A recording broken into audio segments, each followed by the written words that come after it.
નાન અંગ ભલે નહીં ઉજળાય નાન દિલ જોજો દરિયા ઝૂંપડી નાની આબ જેવડો આવકા ઝૂંપડી નાની હોય તમે જોજો નારિયેળ એવો ને અશ્વિનભાઈ એ 35 ફૂટ ઉપર જાય ને તો એની મીઠાશ ના છોડે એનું ફળ શ્રીફળ મીઠું એનો છાંયડો મીઠો એના છોતરા હોય ને એ ઘરમાં સારા કામમાં ઉપયોગ થાય ને ધનતેરસે આપણે એનું પૂજન કરી હાવરનું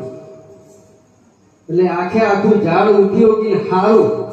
એટલે આપણે કંઈ પણ સારો પ્રસંગ હોય ને તો ભાઈ પહેલા શ્રીફળ લાવો પછી બીજી વાત એવું આપણા જીવનમાં એવું છે અને ઓંબલી જોજો 7 ફૂટ ઉપર જાય ને તો એ ખાટી કરે એટલે આપણે શું કરીએ જમણવારનો હવ શિલ્લર રાખીએ ગોટાની બાજુની એટલે વસ્તી ગમે એમ બહાટી બોલા એટલે આપણા જીવનમાં આવું છે જો નારિયેળ જેવા રહીશું તો ભાઈ ખારો પ્રસંગ છે કે ભાઈ અશ્વિનભાઈને ફલાણા ભાઈને બોલાવો ભાઈ પછી ઘડી ઉભારો ભાઈ ના આવવા દો